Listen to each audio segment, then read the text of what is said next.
All right. I wanted to demonstrate creating sequence settings without dragging files over. So that's right here. Name sequence 1, automatic, create, da da da. All right, never mind. It doesn't matter. Hit create. I guess what I'll show is adjusting your sequence settings after you've created a sequence. So let me go to pictures. I'm going to drag these over same way. I'll create a sequence with this image. Now, if I want to adjust those sequence settings because I want a bigger canvas, for instance, you can go to sequence settings. I want this to be at 30 frames per second, which it is. That's your time base right here. I want this to be 1920 by 1080, so 1080p. So what I'm going to do is change my sequence to that.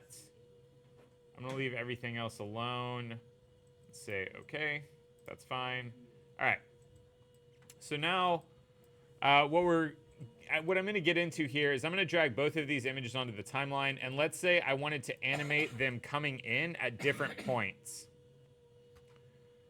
So I will go to my effects controls here. And similar to how you move things around on the timeline, this is how we're going to animate the two images coming in at different times. So I'm going to move this one to the left.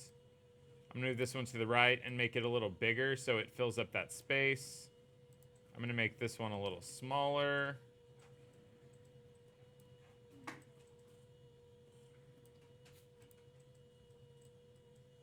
All right. So now what I'm going to do is I'm going to use my keyframes to animate them both coming in. I'm going to have one coming in from the top and one coming in from the bottom. And then I'll show you different ways that you can play around with this. So your keyframes are right here.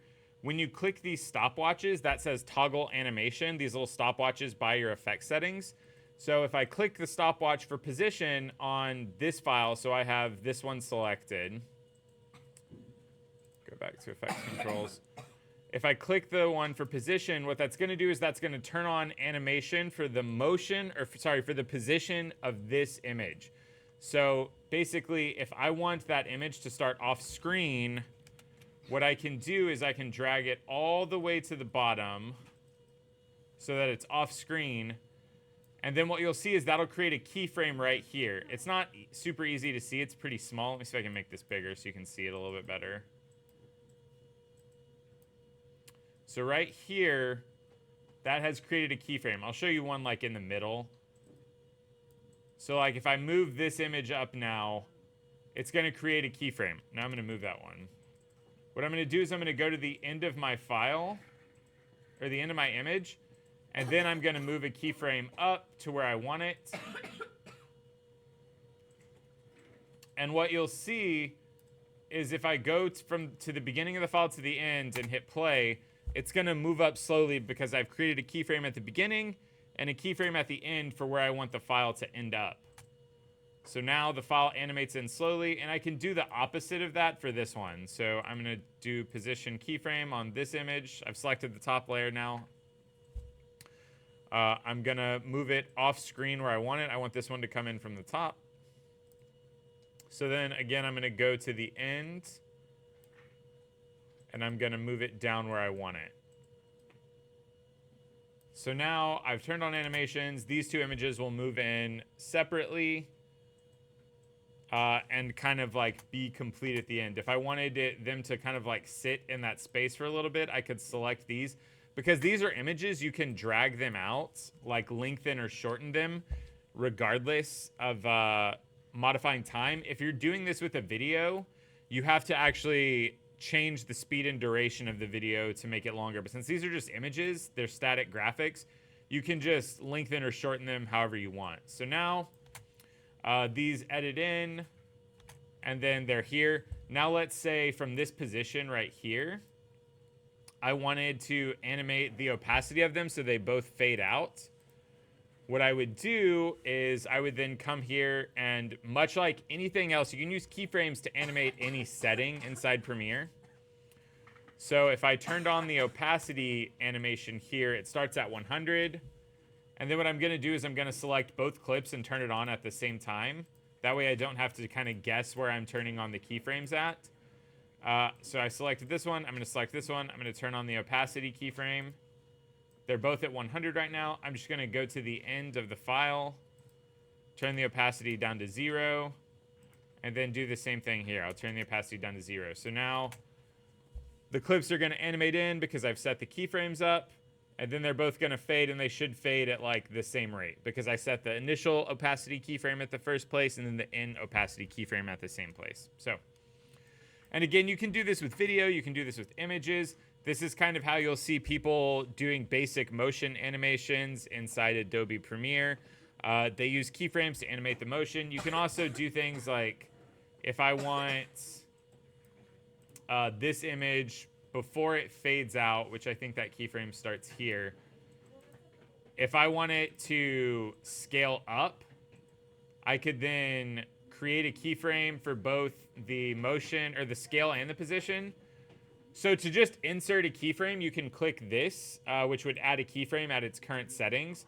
So that way, you'll add keyframes in between other keyframes if you want them to stay at the same size, basically. Because if I want this image to like scale up, make it larger, and then also move over so it takes over the full frame, I can create a scale keyframe and then zoom it in. But then I can make a scale keyframe here, and then at the end, I could like zoom it in and move it over. But if I do that motion keyframe without adding a stopgap, the motion's gonna look weird. You'll see, because it's just gonna move around kind of wonky because I don't have enough keyframes in between it. But if I take a keyframe here and then place a keyframe after it's done animating and then make it zoom in and move, now it'll always go to where I put that first keyframe at and then move after. So that's how you do sort of like complex motions. You need multiple keyframes for like each different step of the animation. Otherwise, it's all gonna move together in one direction. Okay. I know that was kind of like a crash course in this. I just want you to get comfortable using the keyframes right now for motion, but you can also do it for any effect.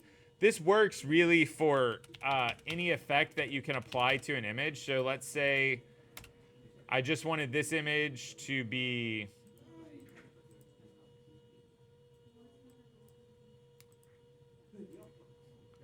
I wanted this image to like keyframe the twirl effect or the blur effect. Like I can make it take up the whole screen. And then I could go in my effects and find the twirl effect, which is a distortion. Distort twirl. So what you can do is you can also keyframe that, right? So like I could keyframe this angle at the beginning so that it's at 0. And then at the end, I could set it to where it's like this. And I could also keyframe the Gaussian blur at the beginning so that the blurriness is at 0. And then by the time the file gets to the end, it could be blurred like 100%. Then what you'll see is like it's going to animate that motion for you. So lots of ways to play around with this, lots of things to do. If you have any questions after this, please feel free to ask. This is getting to like a little bit more of the nitty-gritty of using Adobe Premiere. But these like little stopwatches to turn on animations and use keyframes are very impactful.